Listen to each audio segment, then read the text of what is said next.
കാര്യം എന്ന് പറഞ്ഞു കഴിഞ്ഞാൽ അത് അത്രയും കോരി മാറ്റിയെടുത്ത് കളയാനായിട്ട് ഒരു 1.5 മാസമെങ്കിലും എടുക്കും. കാര്യം യവന്മാര് ഇതിന് വേണ്ടിയാണ് സെക്രട്ടറിയുടെ നടയിൽ വന്നെന്നാണ് പിന്നെ ഞാൻ അന്വേഷിച്ച് പറഞ്ഞത്. നാറ്റിച്ച ഒരു 3-4 ദിവസത്തേക്ക് ആ പരിസരത്തെ നമുക്ക് പോകാൻ പറ്റൂല, ഇങ്ങനെ പിടിച്ചോണ്ടേ പോകാൻ പറ്റുള്ളൂ. അവസാനം വേണ്ട. ആ ക്ലൂ എങ്ങനെയാണ് കളവൻ ഇങ്ങനെ നീട്ടി മുറുക്കി കഴുത്തൊക്കെ ഇറക്കി വച്ചൊക്കെ സംസാരിക്കും. ഈ ദല്ലാളില്ലായിരുന്നെങ്കിൽ തിരുവനന്തപുരം എനിക്ക് തോന്നുന്നു മിക്കവാറും പേര് മാറേണ്ടി വന്നാല്. തിരുമലന്തപുരം. വളരെ വ്യക്തമായി പറഞ്ഞാൽ അദ്ദേഹത്തിനെ ചവിട്ടി മറിച്ചിട്ട് വേണം ഇദ്ദേഹത്തിന് മുകളിലോട്ട് പോകാൻ. നീയൊക്കെ എന്തോന്ന് ഇവിടെ കണവണാന്ന് പറയണേ, ഇവരുടെയൊക്കെ പേര് പറഞ്ഞൂടെ എന്ന് ചോദിച്ചു കഴിഞ്ഞാൽ നിങ്ങൾക്ക് എന്താണ് ഇവരുടെയൊക്കെ പേര് പറയാൻ? ഞാൻ പറയില്ല. എനിക്ക് പേടിയാണ്. അപ്പൊ എനിക്ക് തോന്നുന്നത് ഈ പരിപാടിയൊക്കെ വിട്ടിട്ട് ദല്ലാൾ വഴിയാണ് നല്ലതെന്ന് തോന്നല്ലേ. അതെന്താ സഖാവെ ഇത്രയും പെട്ടെന്ന് മതിയാക്കി നേരെ കേരളത്തിലോട്ട് പോണത്? പോയില്ല എന്നുണ്ടെങ്കിൽ ആ ബാലനും പിന്നെ ജയരാജനും കൂടെ എന്നെ നശിപ്പിച്ച് നാറാണക്കല്ലെടുപ്പിക്കും. ചേട്ടാ നമസ്കാരം. അല്ല, സുമേഷ് വരുമെന്നാണല്ലോ ചർച്ചയിൽ. സാധാരണ സുമേഷാണ് നമ്മുടെ കൂടെ എന്റെ കൂടെ ചർച്ചയിൽ ഇരിക്കുന്നത്. അതെ. അപ്പൊ ഇന്നിപ്പം മുഖം മാറി വേറൊരു ജെയിൻ ശിവൻസ് എന്ന് വന്നിരിക്കുന്നത്. എന്താണ് സംഭവം? സാധാരണ ഇതില് പുള്ളിയാണ് വരുന്നത്. പുള്ളിക്ക് ഇന്നൊരു അത്യാവശ്യം ആയതുകൊണ്ട് ഒരു ദല്ലാളായിട്ട് ഒന്ന് അവിടെ ചെന്ന് ഇരിക്കണം. ഇത്രയേ ഉള്ളൂ, ബാക്കിയെല്ലാം അങ്ങാരി പറഞ്ഞോളൂ എന്നാണ് എൻ്റെ അടുത്ത് പറഞ്ഞത്. അയ്യോ, അപ്പൊ ദല്ലാൾ ഇപ്പൊ ദല്ലാളന്മാരുടെ കാലമാണല്ലേ. കാര്യത്തിനും ദല്ലാളന്മാര് വേണം. ഈ ദല്ലാളന്മാരെന്ന് പറയുന്നത് നമ്മൾ സാധാരണ തിരുവനന്തപുരത്തെ ദല്ലാൾ എന്നല്ല പറയണം, വേറൊരു വാക്കുണ്ട്, തരവൻ എന്ന് പറയും. കാരണം പിന്നെ അവിടെ ചെന്ന് മുട്ടി, ഇവിടെ ചെന്ന് മുട്ടി, അവിടെ നിന്ന് ഒപ്പിച്ച്, ഇവിടെ നിന്ന് ഒപ്പിച്ച്, ഇതിനിടയ്ക്ക് ഒരു അന്തർധാര ഉണ്ടാക്കി നടക്കുന്ന ഒരു ടീമുകളാണ് നമ്മൾ ഈ ദല്ലാളെന്ന് പറയുന്നത്. അപ്പൊ നമ്മളെ നാട്ടിൽ തന്നെ ഉള്ളിലോട്ട് ഈ നമ്മള് ദല്ലാള് തരവൻ അല്ല, വേറൊരു വാക്കുണ്ട്. പറയാൻ പറ്റുമോ? അത് നമുക്ക് പറയാൻ പറ്റൂല. കാരണം പിന്നെ അത് പിന്നെ ആൾക്കാർ കേട്ടോണ്ടിരിക്കുകയാണ്. അല്ല, അമ്മയുടെ സഹോദരനെ നമുക്ക് പിന്നെ അങ്ങനെ വിളിക്കാൻ പറ്റൂലല്ലോ. അല്ല, അതൊരു ശരിയായ കാര്യമാണ്. കാരണം അങ്ങനെ ഒരു വാക്ക് ഉണ്ട്, നമ്മുടെ മലയാളത്തിൽ അങ്ങനെ ഒരു വാക്കുണ്ട്. ഈ ദല്ലാളെന്ന് പറയുമ്പോ അമ്മയുടെ സഹോദരന്റെ പേര് പറഞ്ഞൊരു പണി എന്ന് പറയുന്ന ഒരു ആ പണി എന്ന് പറയുന്ന ഒരു സാധനമുണ്ട്. ഇപ്പൊ പൊളിറ്റിക്സിൽ കുറെ തരവന്മാരുണ്ട്. അതായത് പൊളിറ്റിക്സിൽ ഇപ്പം ഈ വലിയ ജനങ്ങളുടെ പാർട്ടി, ജനകീയ പാർട്ടി, അല്ലെങ്കിൽ കേഡർ പാർട്ടി എന്നൊക്കെ പറയുന്ന CPM പോലും, കാരണം നമ്മളിപ്പോ ഭരിച്ചുകൊണ്ടിരിക്കുന്ന പാർട്ടി CPM പാർട്ടി. അപ്പൊ ആ CPM എന്നുള്ള പാർട്ടിക്ക് പോലും കേരളത്തിൽ ഈ പറയുന്ന ദല്ലാളില്ലാതെ തരവന്മാരില്ലാതെ മുന്നോട്ട് പോകാൻ പറ്റാത്ത അവസ്ഥയാണ്. അത് ശരി. നമ്മൾ കണ്ടുകൊണ്ടിരിക്കുന്നത് പിന്നെ ചില കേസുകൾ വരും നേതാക്കന്മാർക്കെതിരെ. അപ്പൊ നേതാക്കന്മാരെ കേസ് വരുമ്പോൾ ജഡ്ജിയെ പിടിക്കണം. കാരണം അല്ലെങ്കിൽ നേതാവിന്റെ പേരിൽ കേസ് നേതാവ് അകത്തായി പോകും.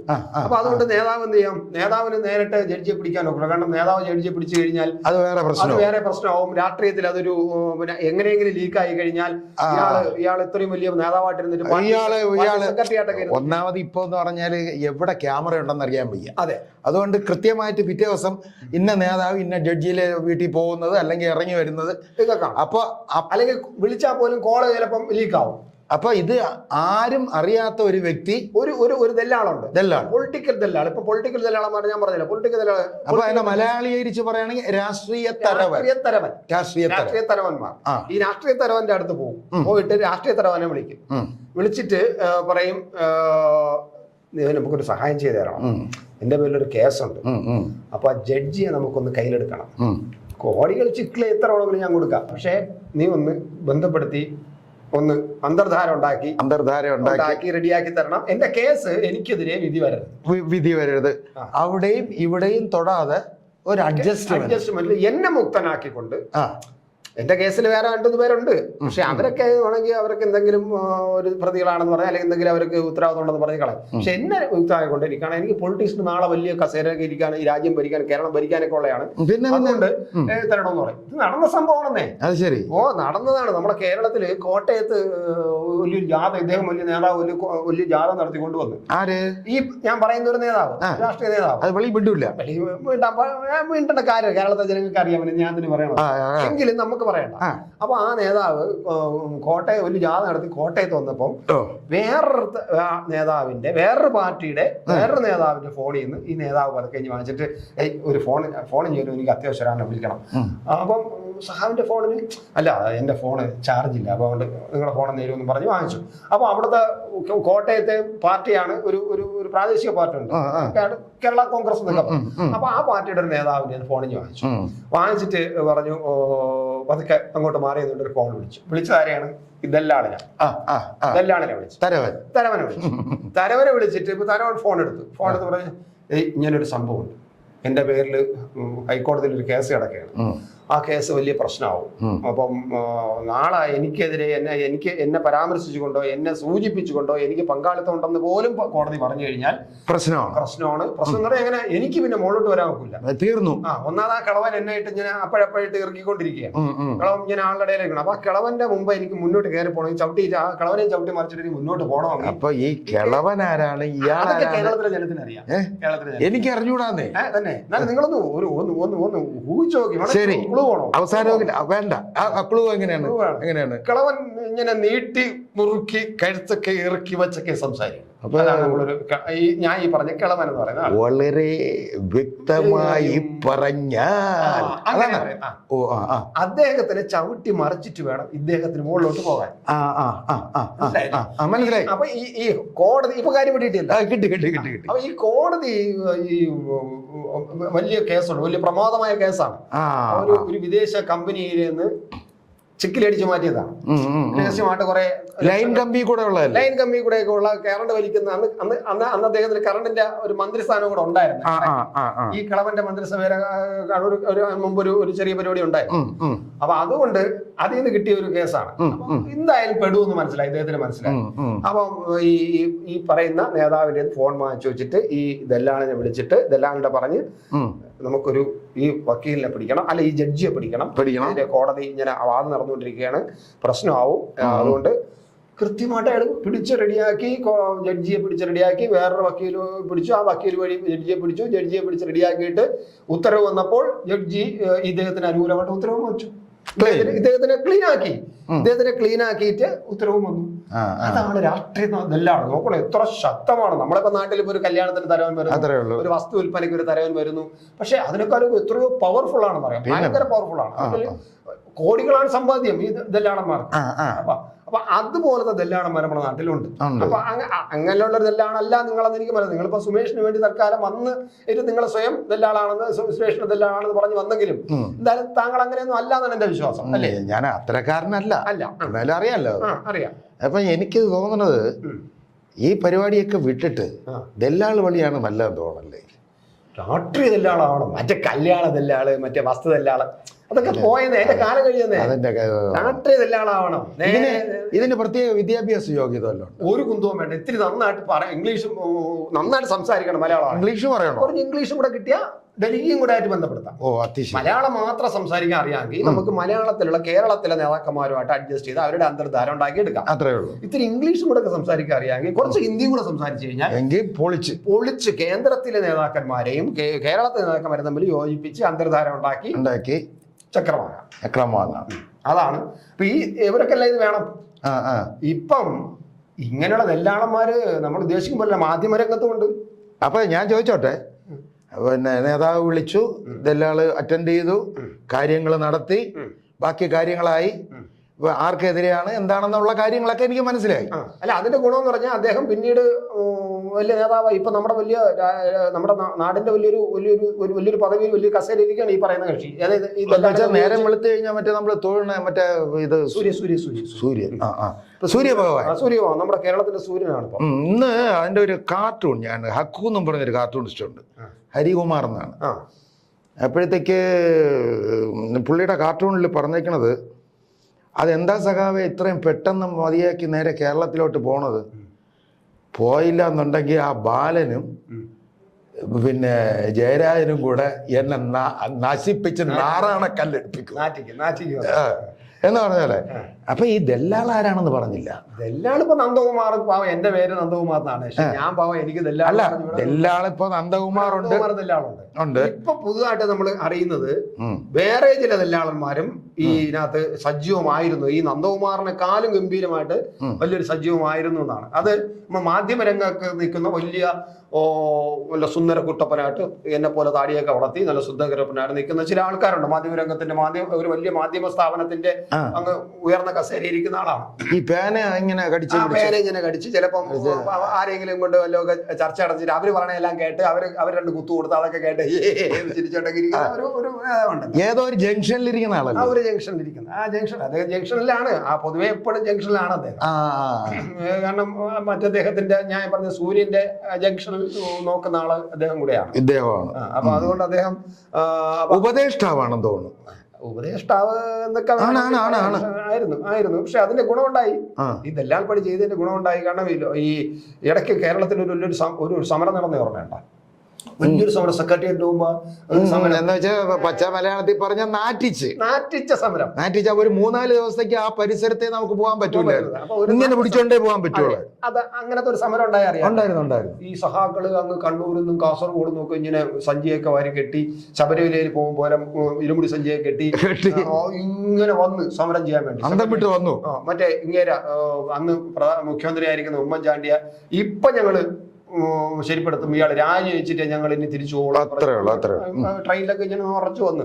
പക്ഷെ ഇവിടെ വന്ന് യുവത്തള് പാവം ഈ റോഡിൽ ഇങ്ങനെ കുത്തി കിടക്കുമ്പോ ഇതിനകത്ത് അന്തർധാരണം നടന്നെന്ന് പറഞ്ഞാൽ എങ്ങനെയെങ്കിലും സമരം തുടങ്ങുകയും ചെയ്തു. തുടങ്ങിയത് പിന്നെ ഈ ഒരു യഥാർത്ഥത്തിൽ തുടങ്ങിച്ചത് മറ്റേ കക്ഷിയാണ്. വളരെ അദ്ദേഹത്തിന്റെ നിർബന്ധത്തിലാണ് ചെയ്തതെന്നാണ് പറയുന്നത് തുടക്കം. പക്ഷെ ഇദ്ദേഹത്തിന് ഈ പറയുന്ന സൂര്യൻ അത്ര വലിയ താല്പര്യമില്ല. അപ്പൊ സൂര്യൻ എന്ത് ചെയ്തു? മിണ്ടാതെ ഇരുന്നു. എന്നിട്ട് ഇതിനെ നാറ്റിക്കുക എന്നുള്ളതായിരുന്നു സൂര്യന്റെ ഉദ്ദേശം. സൂര്യന്റെ ഉദ്ദേശിച്ചതുപോലെ നാറുകയും ചെയ്തു. നാറിയപ്പോ ഇതിലേക്ക് നിർത്താൻ പാങ്ങില്ല. ഒരു നിവൃത്തിയില്ല. ഇറങ്ങിയും പോയി നാറുകയും ചെയ്ത്. സൂര്യൻ വിചാരിച്ച പോലെ സംഭവം നാറുകയും ചെയ്തു. പക്ഷെ നാറിയെങ്കിലും സൂര്യനും നാറാൻ തുടങ്ങിയപ്പോൾ വിചാരിച്ചു ഇനി എങ്ങനെയെങ്കിലും ഒതുക്കണം. അങ്ങനെ വന്നപ്പോഴാണ് നമ്മൾ ഈ പറയുന്ന മാധ്യമ പിന്നെ ദല്ലാളുണ്ടല്ലോ, അദ്ദേഹത്തിന് പറഞ്ഞു എങ്ങനെയെങ്കിലും ഒന്നും ശരിയാക്ക്. അതിന്റെ കൂടെ വേറൊരാളൂടെ ഉണ്ടായിരുന്നു. വേറെ 1-2 പേരുണ്ട്. ഒരു മാധ്യമ പ്രവർത്തനം, വലിയൊരു മാധ്യമത്തിൽ ഇരിക്കുന്ന ഒരു വലിയ ആളിനെ വിളിക്കുന്നു. പഴയ ഒരു ആന്റണി കോൺഗ്രസിന്റെ ഒരു മെയിൻ ആളുണ്ടായിരുന്നു. അതുകൊണ്ട് ആന്റണിയുടെ കൂടെ കിടന്ന ആളുണ്ടായിരുന്നു. മന്ത്രിയുണ്ട്, അതിന്റെ കൂടെ കിടന്ന ഒരാളുണ്ടായിരുന്നു. പിന്നെ തിരിച്ച് CPM-ലോട്ട് വന്നു. അങ്ങനെ അയാൾക്കും ഉണ്ടായിരുന്നു. അയാൾ അതിനകത്തായിരുന്നു. ഈ പിന്നെ കേന്ദ്രത്തിനകത്തായിരുന്നു. അപ്പൊ പിന്നെ കേന്ദ്രത്തിനകത്തായിരുന്നു. അപ്പൊ പിന്നെ ആളുകൾ ചോദിക്കും, നീയൊക്കെ എന്തോന്ന് ഇവിടെ കണവണാന്ന് പറയണേ, ഇവരുടെയൊക്കെ പേര് പറഞ്ഞൂടെ എന്ന് ചോദിച്ചു കഴിഞ്ഞാൽ നിങ്ങൾക്ക് എന്താണ് ഇവരുടെയൊക്കെ പേര് പറയാൻ? ഞാൻ പറയില്ല. എനിക്ക് പേടിയാണ്.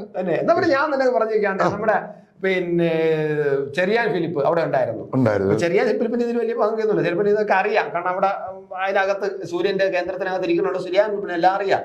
പക്ഷെ നമ്മുടെ ഈ മാധ്യമ നേതാവ് എന്ന് പറയുന്ന മാധ്യമ പ്രവർത്തനം എന്നുള്ള വേറെ ജോൺ ബ്രിട്ടാസ്. ഇപ്പൊ ഞാൻ പറഞ്ഞില്ലെങ്കിൽ നിങ്ങൾ പറയും എന്തുകൊണ്ട് പേടിച്ച് പറയില്ല. അല്ല, നിങ്ങൾ ഇതുപോലെയൊക്കെ താടിയൊക്കെ വെച്ച് ഇരിക്കുന്ന ഒരാളാണ്. അപ്പൊ ജോൺ ബ്രിട്ടാസ് അതൊക്കെ ഈ പിന്നെ മനോരമയിൽ ജോലി ചെയ്യുന്ന ഒരു മുണ്ടക്കൈ എന്ന് പറയുന്ന സീനിയർ നേതാവ്, പിന്നെ ജോൺ മുണ്ടക്കൈ, അദ്ദേഹത്തിനെ വിളിച്ചിട്ട് പറഞ്ഞ് ഈ സമരം എങ്ങനെയെങ്കിലും നമുക്കൊന്ന് തീർക്കണമല്ലോ, എന്തെങ്കിലും ഒരു പരിപാടി ആലോചിക്കണമല്ലോ, എല്ലാം പറഞ്ഞു കോംപ്ലിമെന്റ്സ് ആക്കണം. അവിടെയാണ് ആ ദല്ലാൾ പണി അവിടെ തുടങ്ങുകയാണ്. രാഷ്ട്രീയ ദല്ലാൾ. പക്ഷെ സഹാക്കള് സെക്രട്ടേറിയറ്റ് പോകുമ്പോ ഇപ്പൊ സമരം നടത്തുന്ന പറഞ്ഞ ആവേശത്തിൽ സഹാക്കൾ ഇങ്ങനെ മുട്ടി ഇങ്ങനെ ഇടിച്ച് എന്ന് വെച്ചാൽ കാര്യം എന്ന് പറഞ്ഞാൽ റൗണ്ട് ചെയ്ത് നിൽക്കുകയാണ്. വേണമെങ്കിൽ സെക്രട്ടേറിയറ്റ് പൊക്കി എടുത്ത് തോളിൽ വെച്ച് കൊണ്ടുപോകും. ആ കണ്ടീഷനായിരുന്നു. കാരണം അവരിങ്ങനെ ഇടിച്ച് അന്തരീക്ഷത്തിലൊക്കെ കൈയൊക്കെ ചുരുട്ടി അങ്ങനെ സഹാക്കൾ ഇങ്ങനെ വീര്യം കൊണ്ട് നിൽക്കുക. എവിടുന്ന് വന്നതെന്നല്ല, കാസർഗോഡ് കണ്ടു ഞാൻ പറഞ്ഞില്ലേ, കാര്യം മൂത്രമൊഴിക്കാതെയും മറ്റു കാര്യങ്ങളും നടത്താതെയും വെപ്രാളപ്പെട്ടിരിക്കുകയാണ്. ഇപ്പം ഈ സെക്രട്ടേറിയറ്റിനെ മറിച്ച് നടക്കുള്ളൂ. മറിച്ച് കഴിഞ്ഞാൽ മാത്രമേ അവർക്ക് സമയത്താണ് ഞാൻ ഈ പറഞ്ഞ അടിയിൽ കൂടെയുള്ള അന്തർധാര നടന്നുകൊണ്ടിരിക്കുന്നത്. അന്തർധാര നടന്നു. ഇദ്ദേഹം വിളിക്കുന്നു. അപ്പോ ഈ നമ്മുടെ ജോൺ മുഖേൻ ചോദിക്കുന്നു, ശരി തന്നെ മോളിൽ നിന്നുള്ള അറിവുകൊണ്ടാണ്, അതാ ബ്രിട്ടാസ് മാത്രത്തിന്റെ ആഗ്രഹമാണോ? അല്ലല്ല, ഇത് മോളിൽ നിന്ന് പറഞ്ഞിട്ടാണ് ഞാൻ വിളിക്കുന്നത്. ഞാൻ ബ്രിട്ടാസ് എന്റെ പറഞ്ഞു, ശരി എന്നാ നമുക്ക് നോക്കാന്ന് പറയുന്നു. അദ്ദേഹം ഉമ്മൻചാണ്ടിയെ വിളിക്കുന്നു. ഉമ്മൻചാണ്ടിയെ വിളിച്ചപ്പോ ഉമ്മൻചാണ്ടി പറഞ്ഞു, ശരി എനിക്ക് സമരം തീർക്കണം, വെച്ചോണ്ടിരിക്കേണ്ട കാര്യമാണ്. കാരണം അദ്ദേഹം ഗവൺമെന്റ് നയിക്കുന്ന ആളാണ്. ഗവൺമെന്റിനെതിരായിട്ട് ഒരു സമരം നടന്ന ആ നിമിഷം തന്നെ തീർക്കുക എന്നുള്ളത് ഒരു ഗവൺമെന്റിന്റെ ഉത്തരവാദിത്വം. തീർച്ചയായിട്ടും. അപ്പൊ അദ്ദേഹം പറഞ്ഞു, ഇതിന്റെ ഗവൺമെന്റിന്റെ ഒരു പ്രധാനപ്പെട്ട ആളാണ് കുഞ്ഞാലിക്കുട്ടി. മുസ്ലിം ലീഗിന്റെ നേതാവ് കുഞ്ഞാലിക്കുട്ടിയും കൂടെ അറിയണം. അപ്പം ജോൺ മുണ്ടൊക്കെ നേരെ കുഞ്ഞാലിക്കുട്ടിയെ വിളിക്കുന്നു. ഇങ്ങനൊരു വിഷയമുണ്ട്, ഇങ്ങനൊരു ഒത്തീർപ്പ് വന്നിട്ടുണ്ട്, ഒരു അന്തർധാര ഒരു ദല്ലാള് ഇടപെട്ടിട്ടുണ്ട്, അപ്പൊ നമുക്ക് പിന്നെന്ത് അങ്ങ് തീർക്കണേ നല്ലതെന്ന് പറഞ്ഞു. ശരി, ഇതിന്റെ അഡ്ജസ്റ്റ് ചെയ്തിട്ട് ഇവിടെ വലിയ വിപ്ലവകരമായിട്ട് ഇങ്ങനെ തോമസ് ഐസക്ക് രൂപയൊക്കെ ഇട്ട് താടിയൊക്കെ അവിടെ താടിയിലൊക്കെ ഇങ്ങനെ തേച്ച് പിടിച്ചുകൊണ്ട് ഒരു കാരണവശാലും ഈ മുഖ്യമന്ത്രി രാജിവെച്ചല്ലാതെ ഞങ്ങൾ ഇതിന്റെ മുന്നിൽ നിന്നും എഴിച്ചു പോകുന്നതല്ല എന്നൊക്കെ ഇങ്ങനെ അടിച്ച് കസറിക്കൊണ്ടിരിക്കുകയാണ്. അങ്ങാര് 10 പ്രാവശ്യം മൂത്രമൊഴിച്ചിട്ടാണ് വന്നിരിക്കുന്നത് ആയിരിക്കും. എന്തായാലും അദ്ദേഹത്തിന് പോകാനോ സ്ഥലങ്ങളുണ്ട്, അല്ലെങ്കിൽ തന്നെ അങ്ങനെ വേറെ ചില ഇവിടെ വന്ന് ഇരിക്കണവരെ ബുദ്ധിമുട്ട് അവന്മാർക്ക് അറിഞ്ഞുകൂടില്ല.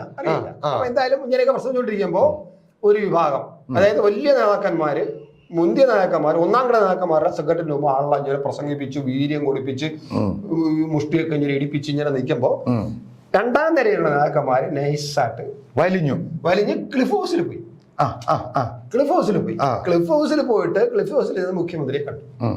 അന്ന് ഉമ്മൻചാണ്ടിയാണല്ലോ മുഖ്യമന്ത്രിയെ കണ്ടിട്ട് പറഞ്ഞു, ഇങ്ങനെയാണ്, അഡ്ജസ്റ്റ്മെന്റ് ആണ്, നിങ്ങളൊരു കാര്യം ചെയ്യണം, ഒരു ജുഡീഷ്യൽ അന്വേഷണം അങ്ങ് പ്രഖ്യാപിക്കണം, ബാക്കി കാര്യമൊക്കെ പിന്നെ, കാരണം ഞങ്ങൾക്ക് ഇവിടെ നിന്ന് ഊരിക്കൊണ്ട് പോകണം, ഊരിക്കൊണ്ട് പോകണം, ആകെ നാശമായിരിക്കുക.